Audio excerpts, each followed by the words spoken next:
ಅನುದಿನ ಆತ್ಮಿಕ ಆಹಾರದ ಕಾರ್ಯಕ್ರಮವನ್ನು ವೀಕ್ಷಿಸುವಂಥ ಆತ್ಮೀಯರೆಲ್ಲರಿಗೂ ಹೃತ್ಪೂರ್ವಕ ವಂದನೆಗಳನ್ನು ತಿಳಿಸ್ತಾ ಇದ್ದೀನಿ. ಈ ಮುಂಜಾನೆ ವೇಳೆಯಲ್ಲಿ ತಂದೆಯಾದ ದೇವರು ನಿಮಗೆ ಶುಭವನ್ನು, ಸಂತೋಷವನ್ನು, ಸಮಾಧಾನವನ್ನು, ನೆಮ್ಮದಿಯನ್ನು ಯೇಸು ಕ್ರಿಸ್ತನ ಮೂಲಕ ಅನುಗ್ರಹಿಸಲಿ. ಈ ದಿನ ಪ್ರತ್ಯೇಕವಾದಂಥ ಅಂಶದೊಂದಿಗೆ ನಿಮ್ಮೊಟ್ಟಿಗೆ ಮಾತನಾಡೋದಕ್ಕೆ ಸಿದ್ಧನಾಗಿದ್ದೇನೆ. ಯಾವ ಬಂಧನಗಳನ್ನು ಮುರಿಯಬೇಕು, ಯಾವ ಬಂಧನಗಳನ್ನು ಮುರಿಯಬೇಕು ಎಂಬ ಅಂಶವನ್ನು ನಿಮ್ಮೊಟ್ಟಿಗೆ ಮಾತನಾಡ್ತಾ ಇದ್ದೀನಿ. ಕೀರ್ತನೆ ಗ್ರಂಥ 2ನೇ ಅಧ್ಯಾಯ 3ನೇ ವಚನ. ನಮಗೆ ಅವರು ಹಾಕಿದ ಬಂಧನಗಳನ್ನು ಕಿತ್ತು ಬೇಡಿಗಳನ್ನು ಮುರಿದು ಬಿಸಾಡೋಣ ಎಂದು ಮಾತಾಡಿಕೊಳ್ಳುತ್ತಾರಲ್ಲ. ನೋಡಿ ಪ್ರಿಯರಾದ ದೇವರ ಮಕ್ಕಳಿರ, ಇಲ್ಲಿ ಗಮನಿಸಬೇಕು. ನಮಗೆ ಅವರು ಹಾಕಿದ ಬಂಧನಗಳನ್ನು ಕಿತ್ತು ಬೇಡಿಗಳನ್ನು ಮುರಿದು ಬಿಸಾಡೋಣ ಎಂದು ಮಾತಾಡಿಕೊಳ್ಳುತ್ತಾರಲ್ಲ. ಗಮನಿಸ್ರಿ, ಅಂದರೆ ಯಾವ ಬೇಡಿಗಳನ್ನು ಕಿತ್ತಬೇಕು, ಇವರು ಯಾವುದನ್ನು ಮಾತನಾಡ್ತಾ ಇದ್ದಾರೆ ಅಂತ ನೋಡುವಾಗ ಏನ್ರಿ, ದೇವರು ತಿಳಿಸುವಂಥ ಮಾರ್ಗ ಇದೆ ನೋಡಿ. ಪ್ರೀತಿ ಮಾರ್ಗ, ಸುವಾರ್ತೆಯ ಮಾರ್ಗ, ಮೋಕ್ಷ ಮಾರ್ಗ, ರಕ್ಷಣೆಯ ಮಾರ್ಗ, ಪರಲೋಕದ ಮಾರ್ಗ. ಈ ಮಾರ್ಗವನ್ನು ಕುರಿತು ಏನಂದುಕೊಳ್ತಾ ಇರ್ತಾರೆ ಇವರು? ಕೆಲವರು ಈ ಲೋಕದಲ್ಲಿ ಅಧಿಪತಿಗಳು, ಈ ಲೋಕದಲ್ಲಿ ಮುಖಂಡರು, ಈ ಲೋಕದಲ್ಲಿ ಉನ್ನತರು, ಅಧಿಕಾರಿಗಳು ಏನಂದುಕೊಳ್ತಾರಂದರೆ, ದೇವರ ಮಾರ್ಗ ನಮಗೆ ಅದು ಮತಕ್ಕೆ ಸಂಬಂಧಪಟ್ಟಿದೆ, ಒಂದು ಕುಲಕ್ಕೆ ಸಂಬಂಧಪಟ್ಟಿದೆ. ಆದ್ದರಿಂದ ಈ ದೇವರ ಮಾರ್ಗವೆನ್ನುವಂಥದ್ದು ಒಂದು ಬಂಧನವಾಗಿದೆ, ನಮಗೆ ಬಂಧನವಾಗಿದೆ, ಸೆರೆಯಾಗಿ ಕಾಣ್ತಾ ಇದೆ. ಒಂದು ರೀತಿಯಲ್ಲಿ ನಮಗೆ ಬೇಡಿಗಳ ಹಾಕಿದ ಹಾಗಿದೆ, ನಮ್ಮನ್ನು ಬಂಧಿಸಿದ ಹಾಗಿದೆ. ಆದ್ದರಿಂದ ಇಂಥ ಬಂಧನಗಳನ್ನು ನಾವು ಮುರಿಯೋಣ ಅಂತೇಳಿ ಅಧಿಪತಿಗಳು ಮಾತಾಡ್ಕೊಳ್ತಾರಂತೆ, ಅಧಿಕಾರಿಗಳು ಮಾತಾಡ್ಕೊಳ್ತಾರಂತೆ. ಅದಕ್ಕೆ ಇದನ್ನು ನಿಲ್ಲಿಸೋಣ. ನೋಡಿ ಪ್ರಿಯರಾದ ದೇವರ ಮಕ್ಕಳಿರ, ಕೆಲವು ದೇಶಗಳಲ್ಲಿ ದೇವರ ಸುವಾರ್ತೆಯನ್ನು ತಲುಪದಂತೆ ನಿಲ್ಲಿಸೋದಕ್ಕೆ ಪ್ರಯತ್ನ ಮಾಡಿದ್ದಾರೆ. ಕೆಲವು ದೇಶಗಳಲ್ಲಿ ಸುವಾರ್ತೆ ಮಾಡಂಗಿಲ್ಲ ಅಂತೇಳಿ ರೂಲ್ಸ್ ಮಾಡ್ಕೊಂಡಿದ್ದಾರೆ, ಕಾನೂನುಗಳನ್ನು ಮಾಡಿಕೊಂಡಿದ್ದಾರೆ. ನಮ್ಮ ದೇಶದಲ್ಲಿ ಕೂಡ ಅನೇಕ ಪ್ರಯತ್ನಗಳು ನಡೀತಾ ಇದೆ.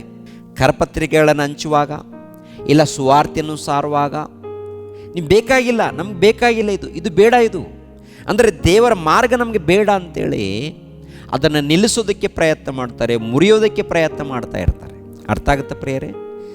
ದೇವರ ಮಾರ್ಗ, ಇದು ದೇವರ ಮಾರ್ಗ ಇದೆಯಲ್ಲ, ಬಂಧನ ಅಲ್ಲ, ಇದು ಬಂಧನಗಳು ಅಲ್ಲ, ಇದು ಸೆರೆ ಅಲ್ಲ, ಬೇಡಿ ಅಲ್ಲ, ಇದು ಸ್ವಾತಂತ್ರ್ಯ. ಇದು ದೇವರ ಮಾರ್ಗ ಇದೆ ನೋಡಿ, ಯೇಸು ಕ್ರಿಸ್ತರ ಮಾರ್ಗ ಇದೆ ನೋಡಿ ಪ್ರಿಯರೇ, ಇದು ಸ್ವಾತಂತ್ರ್ಯ. ಇದು ಸರ್ವಲೋಕಕ್ಕೆ ಹೋಗಿ ಸುವಾರ್ತೆಯನ್ನು ಸಾರ್ತಾ ಇದ್ದೀವಿ, ಸರ್ವಲೋಕಕ್ಕೆ ಹೋಗಿ ಸುವಾರ್ತೆಯನ್ನು ಸಾರಿದೆ ಅಂತ ಹೇಳಿದ್ದಾರೆ. ಯಾರು ನಂಬಿ ಬ್ಯಾಪ್ಟಿಸಮ್ ತಗೊಳ್ತಾರೋ, ದೀಕ್ಷಾ ಸ್ಥಾನವನ್ನು ಪಡ್ಕೊಳ್ತಾರೋ ಅವರಿಗೆ ರಕ್ಷಣೆ ಆಗುತ್ತೆ. ನಂಬದೆ ಹೋದರೆ ದಂಡನೆಗೆ ಗುರಿ ಆಗ್ತಾರೆ. ಅವರಿಷ್ಟ, ಒತ್ತಾಯ ಮಾಡುವಂಥದ್ದಲ್ಲ, ದೇವರ ಪ್ರೀತಿಯನ್ನು ಸಾರುವಂಥದ್ದು.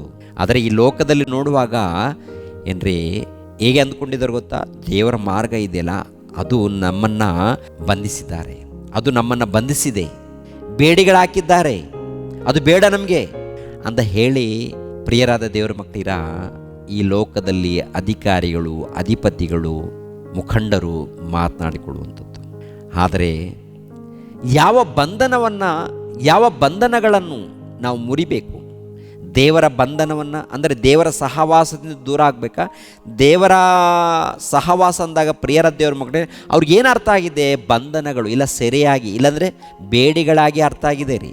ಇದು ಅಲ್ಲ ರೀ, ಇದು ಮೋಕ್ಷ ಮಾರ್ಗ, ಇದು ಪರಲೋಕಕ್ಕೆ ಸೇರುವಂಥ ಮಾರ್ಗ, ನಿತ್ಯ ಜೀವಕ್ಕೆ ಸೇರುವಂಥ ಮಾರ್ಗ. ಆದರೆ ಸೈತಾನನು ಕೇಡಿನ ಬಂಧವನ್ನು ಕಟ್ಟಿದ್ದಾನೆ ಪ್ರಿಯರೇ. ಸೈತಾನನು ಕೇಡಿನ ಬಂಧ ಅಂದರೆ ಕೇಡಾಗುತ್ತೆ, ಕೆಡುಕಾಗುತ್ತೆ, ಮೋಸವಾಗುತ್ತೆ, ಅನ್ಯಾಯವಾಗುತ್ತೆ. ಸತ್ತರೆ ಪಾತಾಳಕ್ಕೆ ಹೋಗುತ್ತೇವೆ ಪ್ರಿಯರೇ, ಸತ್ತರೆ ಬೆಂಕಿಯ ಕೊಂಡಕ್ಕೆ ಹೋಗುತ್ತೇವೆ ಪ್ರಿಯರೇ. ಅವನು ಕಟ್ಟಿರುವಂಥ ಒಂದು ಬಂಧನ, ಅವನು ಕಟ್ಟಿರುವಂಥದ್ದು ಸೆರೆ. ಒಂದ್ಸರಿ ಯೆಶಾಯನ ಗ್ರಂಥ 58ನೇ ಅಧ್ಯಾಯ 6ನೇ ವಚನ. ಕೇಡಿನ ಬಂಧಗಳನ್ನು ಬಿಚ್ಚುವುದು, ನೊಗದ ಕಣ್ಣಿಗಳನ್ನು ಕಳಚುವುದು, ಜಜ್ಜಿ ಹೋದವರನ್ನು ಬಿಡುಗಡೆ ಮಾಡುವುದು, ನೊಗಗಳನ್ನೆಲ್ಲ ಮುರಿಯುವುದು, ಹಸಿದವರಿಗೆ ಅನ್ನವನ್ನು ಹಂಚುವುದು, ಅಲಿಯುತ್ತಿರುವ ಬಡವರನ್ನು ಮನೆಗೆ ಬರಮಾಡಿಕೊಳ್ಳುವುದು, ಬೆತ್ತಲೆಯಾದವರನ್ನು ಕಂಡಾಗೆಲ್ಲ ಅವರಿಗೆ ಒದಿಸುವುದು, ನಿನ್ನಂತೆ ನರನಾಗಿರುವ ಯಾವನಿಗೇ ಆಗಲಿ ಮುಖ ತಪ್ಪಿಸಿಕೊಳ್ಳದಿರುವುದು, ಇವುಗಳೇ ನನಗೆ ಇಷ್ಟವಾದ ಉಪವಾಸ ವ್ರತವಲ್ಲವೇ.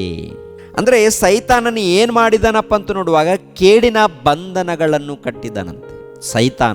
ಸೈತಾನನು ಕಟ್ಟಿರುವಂಥ ಕೇಡಿನ ಬಂಧನಗಳು, ಸೆರೆ, ಪಾಪವೆಂಬ ಸೆರೆಯಲ್ಲಿ ಸರ್ವ ಮಾನವರನ್ನು ಸೇರಿಸ್ಕೊಂಡಿದ್ದಾನೆ. ಅವರನ್ನು ಬಿಡಿಸ್ಬೇಕು. ಅಂದರೆ ಸೈತಾನನು ಕಟ್ಟಿರುವಂಥ ಬಂಧನಗಳು, ಸೈತಾನನು ಕಟ್ಟಿರುವಂಥ ಬೇಡಿಗಳು, ಸೈತಾನನು ಸೇರಿಸಿಕೊಂಡಿರುವಂಥ ಆ ಸೆರೆಯಲ್ಲಿ, ಸೈತಾನನು ಸೇರಿಸಿರುವಂಥ ಆ ಸೆರೆಯಿಂದ ಏನ್ರಿ ನಾವು ಬಿಡಿಸ್ಬೇಕು ಅಂತ ಹೇಳ್ತಾರೆ ಪ್ರಿಯರೇ. ಸೈತಾನನ ಬಂಧನದಿಂದ ನಾವು ಬಿಡುಗಡೆ ಆಗಬೇಕು. ಸೈತಾನನು ಕಟ್ಟಿರುವಂಥ ಬಂಧನದಿಂದ ನಾವು ಬಿಡುಗಡೆ ಆಗಬೇಕು, ಅದನ್ನು ಮುರಿಬೇಕು. ಅದನ್ನು ಮುರಿಯೋದು ಬಿಟ್ಟು ದೇವರ ಮಾರ್ಗವನ್ನು ಮುರಿಯೋದಕ್ಕೆ ಸಿದ್ಧರಾಗಿದ್ದಾರೆ ಇವರು. ಸೈತಾನನು ಕಟ್ಟಿರುವಂಥ ಬಂಧನಗಳನ್ನು ಮುರಿರಿ, ಕಿತ್ತಾಕ್ರಿ ಅಂತೇಳಿ ದೇವರಂದರೆ ಲೋಕದಲ್ಲಿದ್ದಂಥ ಅಧಿಪತಿಗಳು, ಲೋಕದಲ್ಲಿದ್ದಂಥ ಅಧಿಕಾರಿಗಳು, ಲೋಕದಲ್ಲಿದ್ದಂಥ ಮುಖಂಡರು ಯಾವುದನ್ನು ಕಿತ್ತಾಕಬೇಕು ಎಂದು ಯೋಚನೆ ಮಾಡ್ತಾ ಇದ್ದಾರೆ. ಯಾವುದನ್ನು? ದೇವರ ಮಾರ್ಗವನ್ನು ಕಿತ್ತಾಕೋಣ, ದೇವರ ಮಾರ್ಗವನ್ನು ಮುರಿಯೋಣ. ದೇವರ ಮಾರ್ಗ ನಮಗೆ ಸರಿಯಾಗಿ ಕಾಣ್ತಾ ಇದೆ, ದೇವರ ಮಾರ್ಗ ನಮಗೆ ಸರಿಯಾಗಿ ಕಾಣ್ತಾ ಇದೆ ಅಂತೇಳಿ ಈ ಲೋಕದಲ್ಲಿ ಅಂದುಕೊಳ್ತಾರೆ. ಇಲ್ಲ ಪ್ರಿಯರೇ, ದೇವರ ಮಾರ್ಗ ಉತ್ತಮವಾದಂಥ ಮಾರ್ಗ, ದೇವರ ಮಾರ್ಗ ಸರ್ವೋತ್ತಮವಾದಂಥ ಮಾರ್ಗ, ದೇವರ ಮಾರ್ಗ ಪ್ರೀತಿ ಮಾರ್ಗ, ಅದು ನಿತ್ಯ ಜೀವಕ್ಕೆ ಸೇರಿಸುವಂಥ ಮಾರ್ಗ, ಪರಲೋಕಕ್ಕೆ ಸೇರಿಸುವಂಥ ಮಾರ್ಗ. ಅಂತಹ ಮಾರ್ಗವನ್ನು ಬಿಟ್ಟು ಜೀವಿಸೋದಕ್ಕೆ ಪ್ರಯತ್ನ ಮಾಡ್ತಾ ಇದ್ದಾರೆ. ಒಂದು ವೇಳೆ ಮುರಿದರೆ ಸೈತಾನನು ಕಟ್ಟಿರುವಂಥ ಬಂಧನಗಳನ್ನು ಮುರಿಬೇಕು, ಬಿಚ್ಚಬೇಕು, ಕಿತ್ತಾಕಬೇಕು. ಅದಕ್ಕೆ ಯೇಸು ಪ್ರಭು ಯಾತಕ್ಕಾಗಿ ಬಂದಿದ್ದಾರೆ ಒಂದ್ಸರಿ ನೋಡಿ. ಇಬ್ರಿಯರಿಗೆ ಬರೆದ ಪತ್ರಿಕೆ 2ನೇ ಅಧ್ಯಾಯ 14ನೇ ವಚನ. ಇದಲ್ಲದೆ ಮಕ್ಕಳು ರಕ್ತ ಮಾಂಸಧಾರಿಗಳಾಗಿರುವುದರಿಂದ ಆತನು ಅವರಂತೆ ಆದನು. ತನ್ನ ಮರಣದಿಂದಲೇ ಮರಣಾಧಿಕಾರಿಯನ್ನು, ಅಂದರೆ ಸೈತಾನನನ್ನು ಅಡಗಿಸಿ ಬಿಡುವುದಕ್ಕೂ ಮರಣ ಭಯದ ದೆಸೆಯಿಂದ ತಮ್ಮ ಜೀವಮಾನದಲ್ಲೆಲ್ಲ ದಾಸತ್ವದೊಳಗಿದ್ದವರನ್ನು ಬಿಡಿಸುವುದಕ್ಕೂ ಅವರಂತೆ ರಕ್ತ ಮಾಂಸಧಾರಿಯಾದನು. ಅಂದರೆ ಮಾನವರು ಎಲ್ಲಿದ್ದಾರೆ, ಯಾರ ಹತೋಟಿಯಲ್ಲಿದ್ದಾರಪ್ಪ ಅಂತ ನೋಡುವಾಗ ಸೈತಾನನ ಹತೋಟಿಯಲ್ಲಿದ್ದಾರೆ, ಸೈತಾನನ ಸೆರೆಯಲ್ಲಿದ್ದಾರೆ, ಅಂಧಕಾರದ ದೊರೆತನದಲ್ಲಿದ್ದಾರೆ.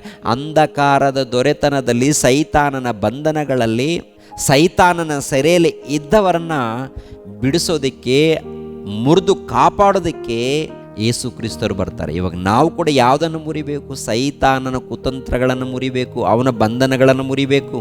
ಅದನ್ನು ಬಿಟ್ಟು ದೇವರ ಮಾರ್ಗವನ್ನು ಮುರಿದು ದೇವರ ಮಾರ್ಗವನ್ನು ಪಕ್ಕಕ್ಕಿಟ್ಟು ಜೀವಿಸ್ತಾ ಇದ್ದಾರೆ ಈ ಲೋಕ.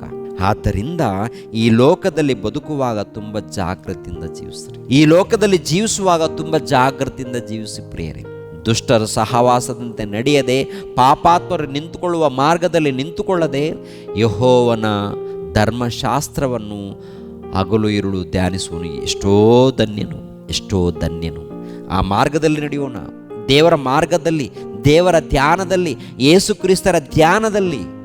ಆ ರೀತಿ ನಡೆದಾಗ ನೆಮ್ಮದಿ, ಶಾಂತಿ, ಸಮಾಧಾನ ಸಿಗುತ್ತೆ ಪ್ರಿಯರೇ, ಮೋಕ್ಷ ಸಿಗುತ್ತೆ ಪ್ರಿಯರೇ, ನಿತ್ಯ ಜೀವ ಸಿಗುತ್ತೆ ಪ್ರಿಯರೇ. ಆ ನಿತ್ಯ ಜೀವನ ಪಡ್ಕೊಳ್ಳೋದಕ್ಕೆ ನಾವು ಪ್ರಯಾಸ ಪಡೋಣ, ಕಷ್ಟಪಡೋಣ, ದೇವ್ರಿಗೋಸ್ಕರ ಪ್ರಯಾಸ ಪಡೋಣ. ದೇವರು ನಿಮ್ಮನ್ನು ನನ್ನನ್ನು ಆಶೀರ್ವದಿಸಲಿ. ಎಲ್ಲರೂ ತಲೆ ಬಾಗಿಸ್ರಿ ಪ್ರಿಯರೇ. ಸರ್ವ ಲೋಕವನ್ನು ಉಂಟು ಮಾಡಿರುವಂಥ ಪ್ರಿಯ ಪರಲೋಕದಲ್ಲಿದ್ದಂಥ ನಮ್ಮ ತಂದೆಯಾದ ದೇವರೇ, ನಿಮಗೆ ಕೃತಜ್ಞತೆಗಳು, ಸ್ತೋತ್ರಗಳು ತಂದೆ. ನೇರ ಪ್ರಸಾರದಲ್ಲಿ ವೀಕ್ಷಿಸುವಂಥ ಎಲ್ಲ ನಿಮ್ಮ ಮಕ್ಕಳನ್ನು ಹೆಸರುಗಳಿಂದ ಆಶೀರ್ವದಿಸಿ, ಎಲ್ಲರ ಮಧ್ಯದಲ್ಲಿ ಸಮಾಧಾನ, ಸಂತೋಷವನ್ನು ದಯಪಾಲಿಸಿ, ಪ್ರತಿಯೊಬ್ಬರೂ ನಿಮ್ಮ ಧ್ಯಾನದಲ್ಲಿ ಜೀವಿಸುವಂತೆ ಸಹಾಯ ಮಾಡಿ. ಅದೇ ರೀತಿಯಲ್ಲಿ ಈ ಕಾರ್ಯಕ್ರಮದ ಮೂಲಕ ಅನೇಕರ ಬಳಿಯಲ್ಲಿ ಸತ್ಯವಾದ ಸುವಾರ್ತೆಯನ್ನು ತಲುಪಿಸೋದಕ್ಕೆ ಸಹಾಯ ಮಾಡಿ. ಯೇಸು ಪವಿತ್ರ ನಾಮದಲ್ಲಿ ಬೇಡಿ ಹೊಂದಿದೆಯಪ್ಪ ತಂದೆಯೇ, ಆಮೇನ್. ಎಲ್ಲರಿಗೂ ವಂದನೆಗಳು.